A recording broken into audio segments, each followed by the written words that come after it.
I like that a Remember how lot. long it takes to get into this conversation, so you don't want to waste your time sounding like your competitors. Mm-hmm. Be different.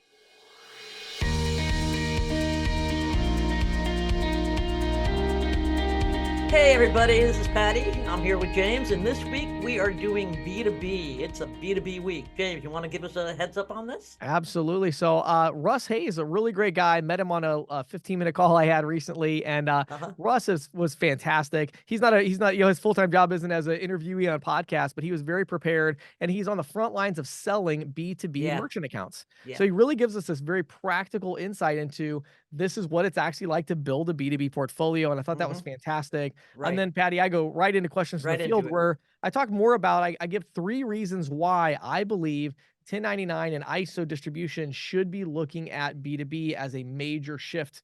I really believe there's just hundreds and hundreds of agents and ISOs out there that should be I focused on agree. this.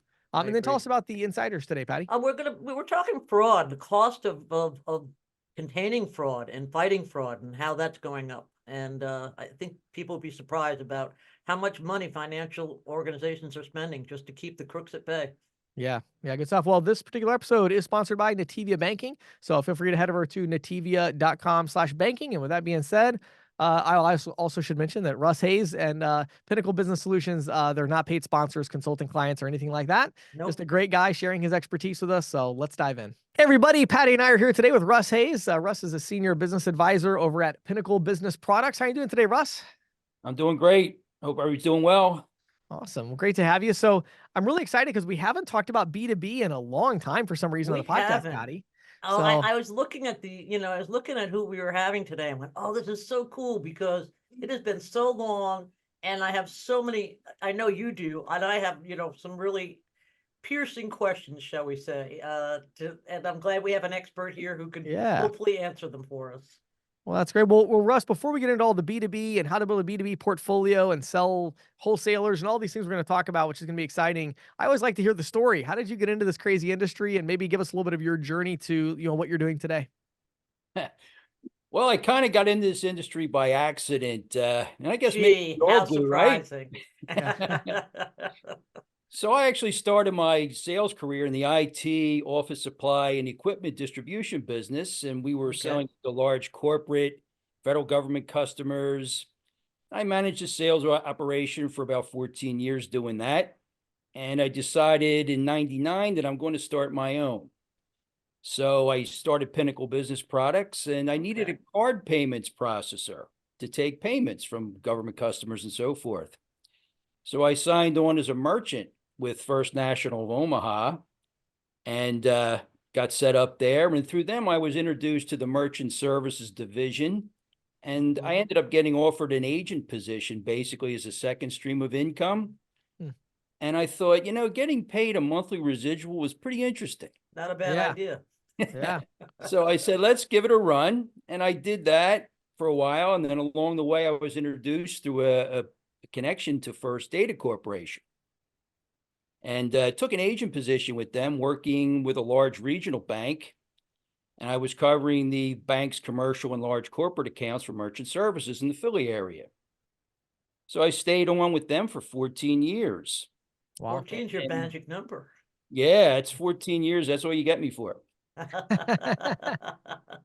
So anyway, in 2018, I had decided I had enough of corporate banking world and having to teach a new manager basically every 2-3 years, the industry. Right. So I decided to start an ISO business through WorldPay. And having all the sales experience and the connections in SMB and corporate accounts, it really allowed me to grow my portfolio very quickly. And that's where we are now. Okay. That's awesome. Yeah. Well, Awesome okay, story.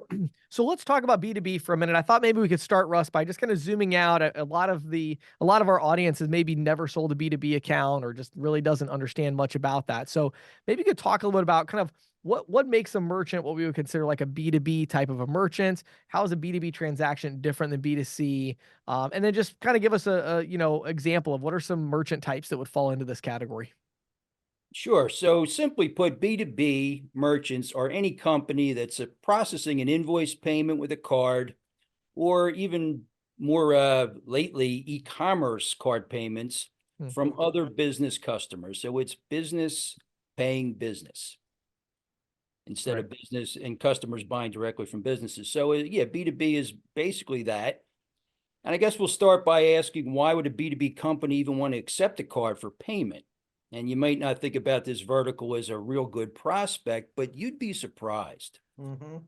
And a big reason that they do is the banking industry issuers have marketed rebate rewards cards to their business, commercial, and corporate customers for a lot of years. Right. And those cards are used to pay for goods and services for the company. So card payments actually are a great way for those bank customers to get a discount on what they're buying through rebates and rewards. And then you have Visa and MasterCard. So in order to encourage businesses to accept card payments, offer better interchange costs to merchant acceptors by processing payments with what's called level 2 and level 3 processing, Right. Right. right? So this will offset some of the risk, according to Visa and MasterCard, for card not present transactions. So our job is to offer a payment platform that supports those levels, and that's what merchants need to keep the cost of processing those payments as low as possible. Mm-hmm. Mm-hmm. And the average ticket is much larger in B2B, so interchange optimization is critical for B2B merchants. Right. And the best way to do that, to pass the cost savings to the merchant, is to offer interchange plus pricing. That's what we usually do. Okay. Okay. Okay. Maybe, do you mind just zooming out just for a minute? I know we've talked about this before, James, but just if you wouldn't mind, Russ, just explaining interchange optimization, what you mean by that? Yeah, interchange optimization basically is taking a transaction that may qualify according to Visa and MasterCard. This is where most of these payments come from, those issuers, and qualify those cards for much better costs. And again, they try to reduce that risk by doing this. So you process a card at a standard, just card information, expiration date, CVV code, and it's 3%. And If it's much more information than they would get in a normal situation, is what you're saying. Right. So Visa and MasterCard say, well, let's reduce our risk a little bit, encourage you to take this payment because 3% is a little expensive if you're processing an invoice. Right.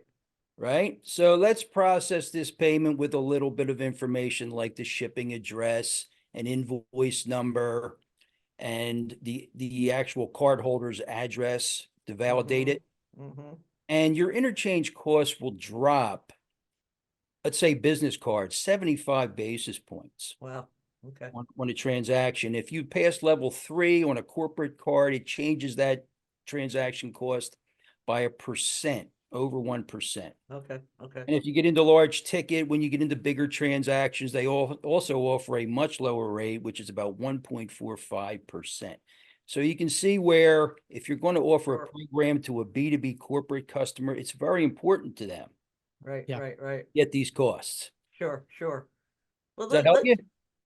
No, got it. Like I said, I just want to make sure everybody, I kind of understood it and James understands it, but we always have new people that come in and we want to make sure that everybody's on the level playing field, so to speak, or level hearing field. No, I get it. It's something that, that you want to keep in your pocket when you're talking to a merchant.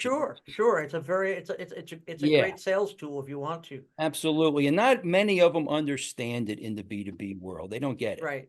I'm not even sure a lot of them in the merchant services field understand it, but that's a different question, different topic for a different day. Right. So if you don't mind, Russ, if you're selling B2B, you're going to learn it quickly. That's right. So let's zoom out and just some of the challenges. What are some of the really big challenges that these merchants, B2B merchants, are confronting? And we talked about interchange optimization. You mentioned Interchange Plus. What are some other processing options, shall we say, or solutions to the challenges? Well, right now, I'd say efficiency and containing costs are the biggest concerns for B2B merchants.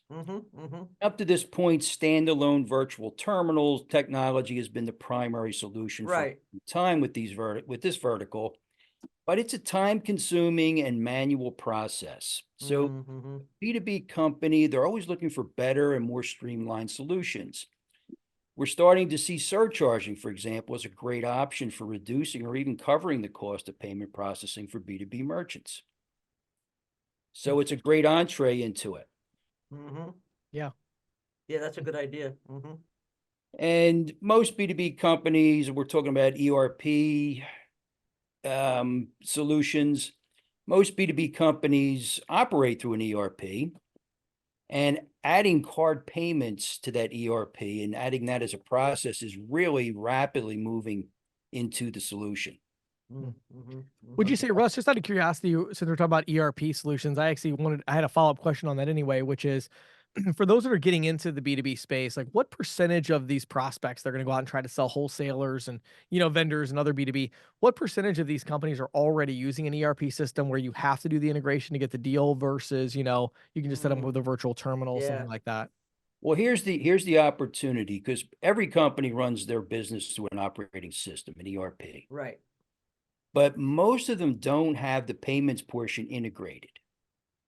So they'll generate an invoice, they'll generate something out to their customer for payment, and they'll take a card over the phone or basically through check. email. Yep, or something like that. And then they'll manually process that through a virtual terminal and manually post that payment into their ERP. Okay. Today's world, today, what you want to be able to do, and the experts in the business will go in and say, let's eliminate that manual process. Let's integrate a payment gateway into your ERP. And there are plenty of plugins out there, and there's a lot of stuff available to you once you get to know it. And say, let's streamline this. Let's take that person you have in your receivables department who's posting manual payments all day, and let's give them something else to do. Yeah. Right? So this is the provider who excels in offering and setting up this technology will always be the preferred service provider, always. And the more you can take off their plate, the better your chances of winning the business. And one thing is certain, once you've built an integration plan and implement it, it's very sticky. Right. I bet. Right. So gone are the calls from clients asking for better pricing or asking to either meet another competitor's price or close their account. And honestly, we're proud to say in this vertical, we have a 95% retention rate. Wow. Yeah. And it's like once you get integrated into it, it's just so much easier, I think, to go that route. So the focus goes away from price and into implementation and technology. And service and technology. Sure. Yep. So let's talk sales now, if you don't mind, Russ. If one of our listeners is thinking about, hey, I want to go out, I want to build a B2B portfolio, how would they get started? How would they get in contact with potential clients? Where would they look? Where's the B2B space gonna be for them? Sure. So it's a much different sales process in B2B. I would imagine, sure. Yeah, you can't walk in off the street and talk with a decision maker in these type companies. Right. So what you need is some patience. Something salespeople have in abundance. Yes, it's a tough ask. I get it.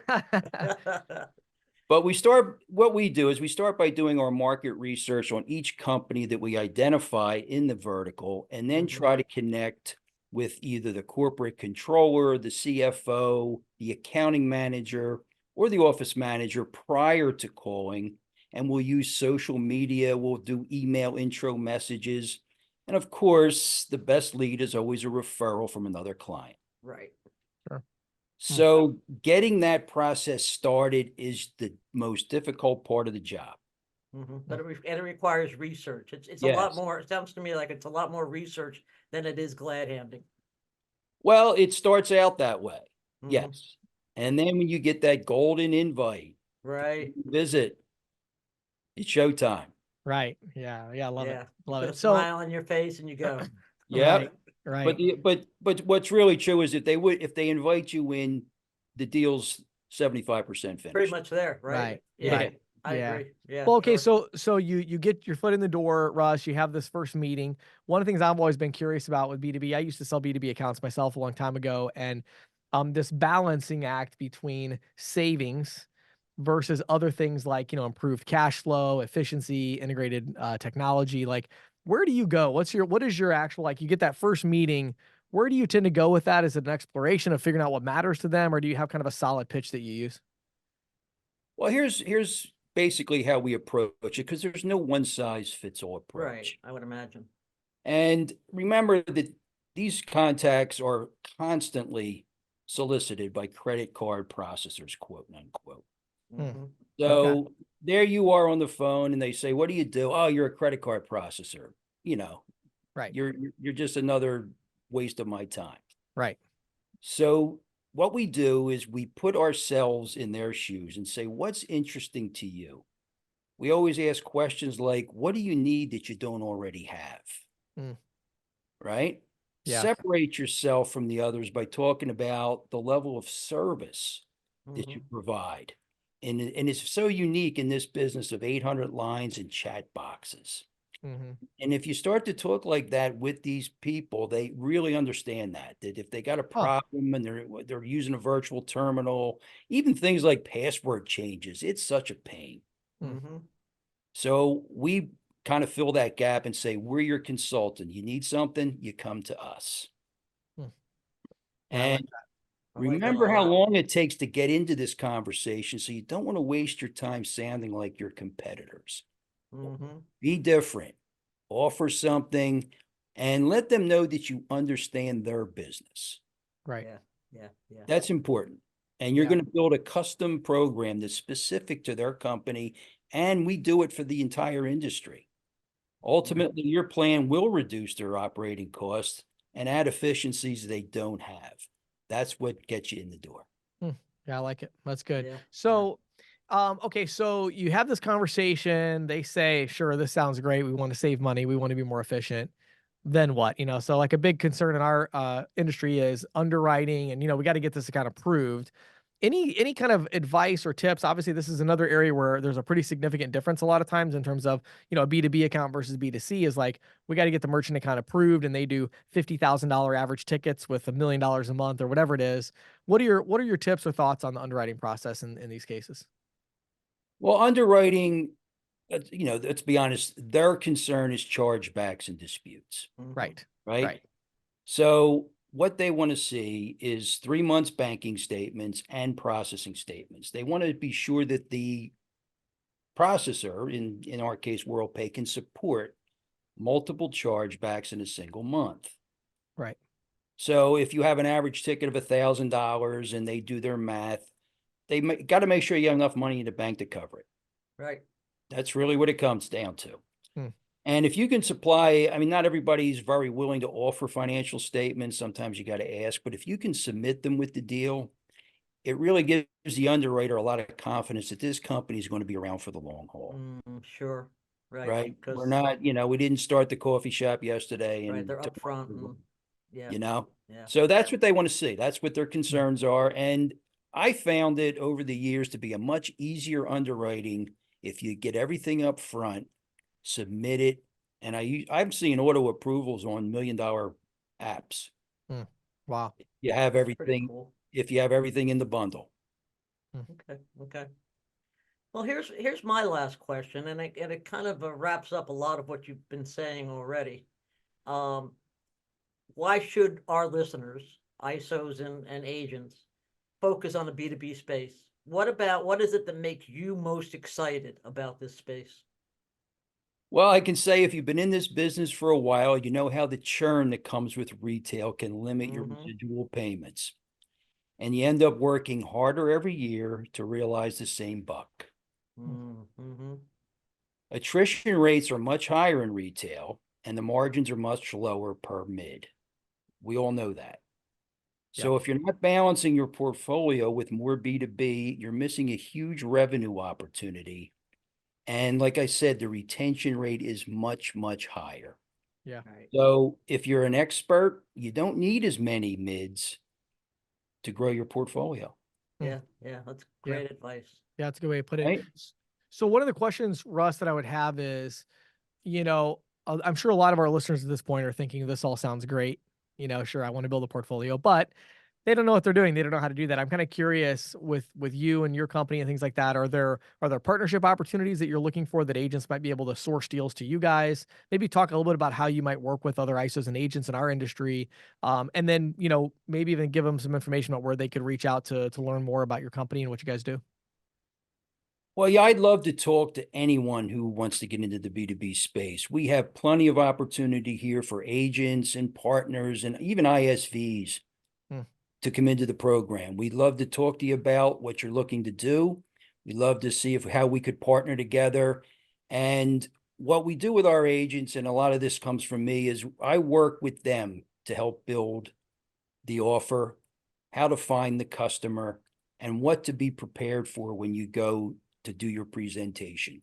I mean, we can talk about interchange all day, but if you don't understand it yourself, it's hard to explain to Yeah. the next guy. For sure. So that's the support we offer here at Pinnacle is tell us what you're doing. Okay. Bring the opportunity to us, bring the statements to us, and we'll put together a plan together to do this. So it's really, it's much more effective to try to figure it out as opposed to trying to do it by yourself. Right, right. Yeah. You know, Can I also just wondering, is there special training that you put your agents through? Is a I know that there's obviously training modules out there, but is there a special program that you have? well, up to this point, our agents are coming with experience. Okay. They're bringing it to the table. This the best way to take what they've built over the years and put it in their pocket. But if we have an agent that comes in who's been selling retail or something like that, we're going to bring you in and we're going to do trainings specifically built around expanding that portfolio. Right, If you around want the to stay in B2B. retail, that's up to you. We have plenty of Sure. retail solutions to offer. But if you want to get into B2B, you got to learn it. Yeah. Mhm. Yeah. You got to be an And expert for that one. Yeah, that's what I'm yeah, saying in terms of making them the experts. I mean, Yeah. It sounds yeah, like a it lot of comes from hands-on experience. training. I mean, that's the only way I can Yeah. really say it. Sure. It comes from experience. And sure. you can get there quickly, by talking Or to it may someone take like time. us, or you can just, trial and error for a couple of years and get very frustrated with it. Yeah, yeah. Well, Russ, this has been awesome. Before we let you go, though, I definitely want to make sure we get some information to them as far as where to go. Like, is there a website they were going to go to, or where would you send them to learn more? Our website has some places to go to contact us. It's pinnaclebuspro.com, Okay. PINNACLEBUSPRO.com.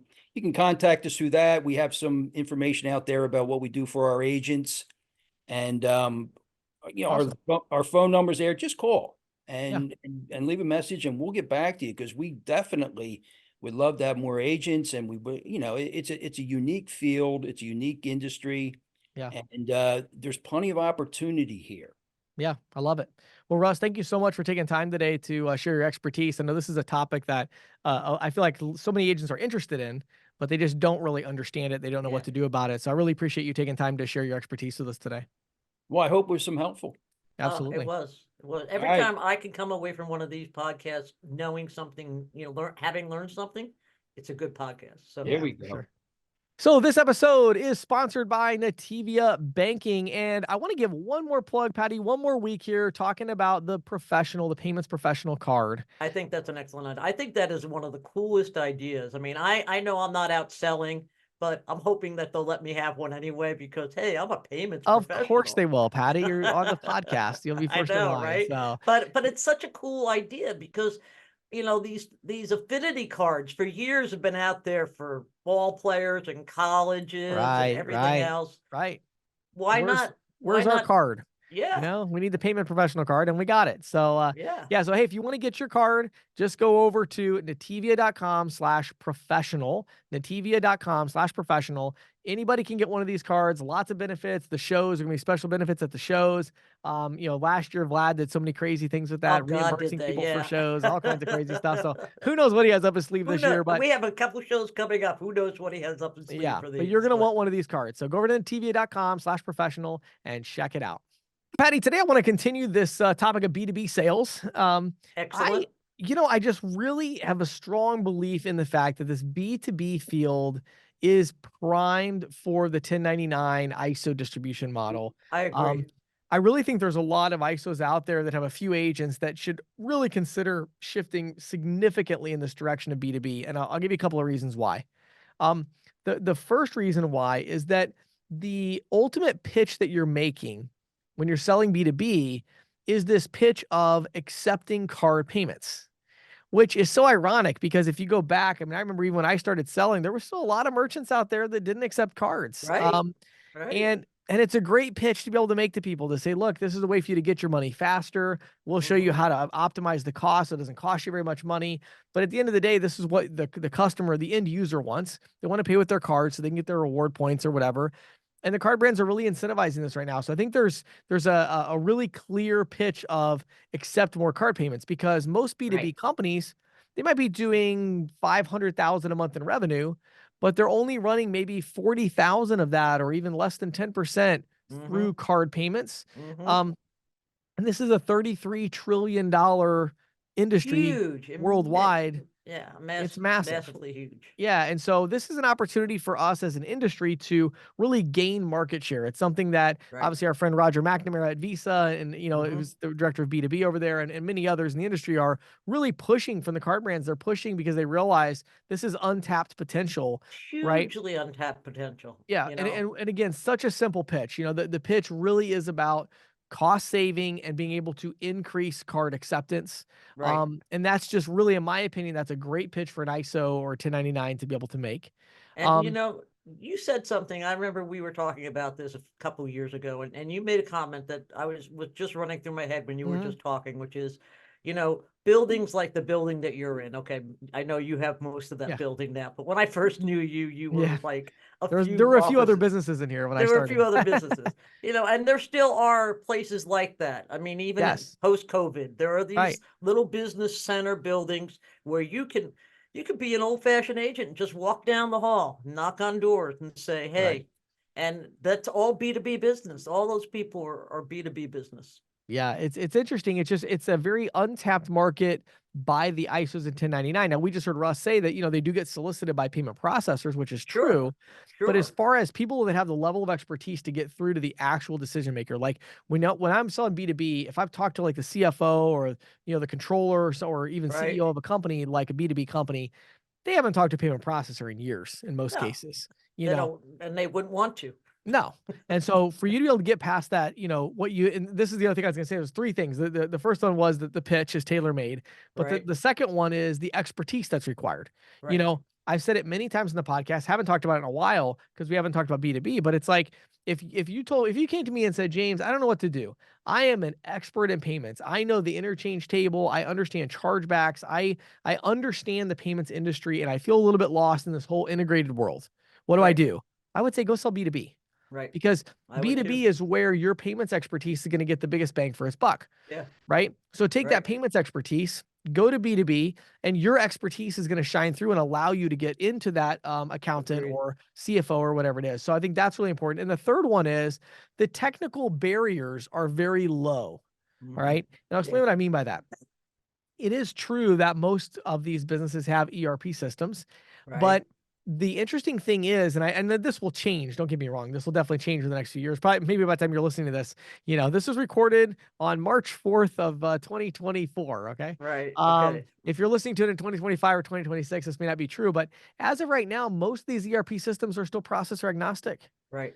Almost all of the major ones are. And Yeah. so as a result, either they're not integrated with their ERP system, which is still the norm, which is Which is crazy. still the Like, norm. I mean, and that's a big yeah, deal. I had not realized how big that was until Russ said that yeah. today. And it's crazy. Yeah. Like most B2Bs are running through a virtual terminal. I mean, they're Yeah. logging in to a gateway and Yeah. they're sending invoices that Keying way. that That's information in. yeah, keying it in or sending an email invoice from the system. So the barrier is really low for you to go in and say, hey, we can actually integrate into your ERP system. They're like, what? That's like game changer, right? Right. Well, that game changer, that technology, that's not like setting up a restaurant point of sale system. All you're doing is you're getting a VAR sheet from, setting Right. the processor, make sure you have a gateway that integrates and sending it to their Hmm. ERP system administrator. It's not Right. actually that hard to integrate with an ERP system. So, as long it's processor agnostic, so you just got to hook up to it and you're done. So, the barriers are really low. So we have a situation where we have a really clear pitch of card acceptance, Right. payments expertise can be Right. utilized, and the barriers, the technical barriers are really low, that to me is an ideal solution for 1099s and ISOs. A perfect So I solution. think it's something you should think about. And I would have Russ in here. I thought Russ is such a great guy. I met him on one of my 15-minute calls I do every year where I allow everybody Okay. to get on my schedule. And I was like, man, I want to talk to somebody who's like on the front lines that's Yeah, well, selling he's on the front B2B. lines doing it. Yeah, and that's his full-time job isn't to be a podcast interviewee. He's the No. guy who knows how to sell B2B payments. And I thought it's so cool to talk to somebody that's actually building a portfolio, because I think a lot of 1099s out there should really see themselves in Russ and say, I can do this. Yes, And they should give it I a shot. agree. So I agree. that's my tip for the day. Thanks a bunch, James. James, here's some sobering news from LexisNexis Risk Solutions. The cost of financial crime compliance has grown to $61 billion a year, driven largely by technology and labor costs. Okay. Wow. And most of that was around know your customer requirements, Sure. unsurprisingly.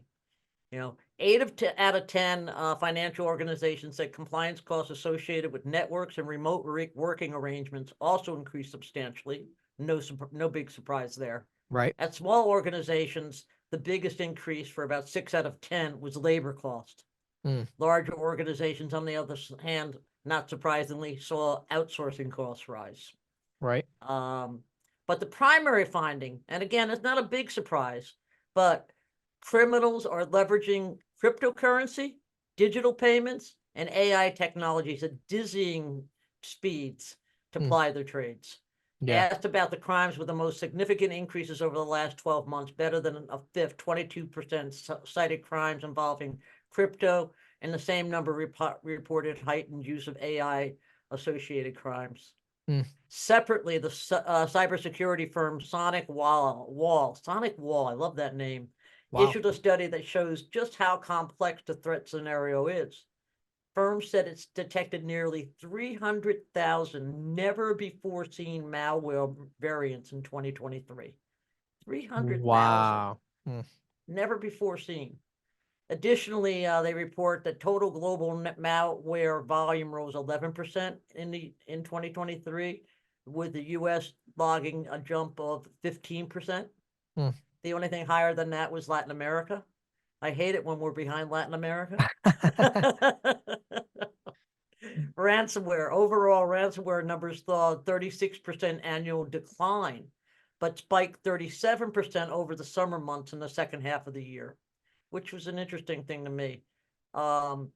LexisNexis also offered some advice for dealing with the current threat scenario, which I think can apply to all types of organizations, ISOs, and even, small agent offices. Use advanced AI and machine learning tools to outpace the crooks. Think in terms of financial modeling. Add to that privacy-preserving technologies and advanced analytics to swiftly ID new crime patterns. And also partner with outside experts to keep costs down. And selecting a partner, focus on future fit capabilities and proven expertise in digital financial services, software as a service deployments, etc. But beware of negative impacts on customer experience. And again, I think we can circle back around to what we were talking about before. B2B transactions are gonna be, as they pick up, they are going to be the ones that the crooks are going to be looking for because of these big numbers. Exactly. Why wouldn't they? It's average ticket size is so much higher. Of course. Yeah, I love it. Wow, good stuff, Patti. Yeah, it's going to be very interesting, I think, to see how AI, especially, I think, it's interesting. I actually was watching, I've been reading a book called The Future is Faster Than You Think. And they were talking about the quantum computers. Super interesting. I'd heard about it, but kind of dug into a little bit over the weekend and was learning about how that's really disrupting things like RSA encryption and and with card payments being a big part of this. And I think what's going to happen is I think technology is really advancing rapidly in areas that have a big impact on encryption, security, fraud, all of that. And we're always going to have criminal entities and individuals who are willing to leverage the most cutting edge whatever to be able to gain an advantage and be able to swindle someone or be able to hold a company ransom or whatever it might be. So it's and we hate to say it, but we've all been on the receiving end of some sort of finagling like that. And, absolutely. And when most important information I can give people when they ask me about it is just be prepared. Yeah, be prepared. It's going to happen. So It's for gonna sure. happen. Just be Well, prepared. good stuff, Patty. Thanks for Thanks, man. sharing. Yeah, sure.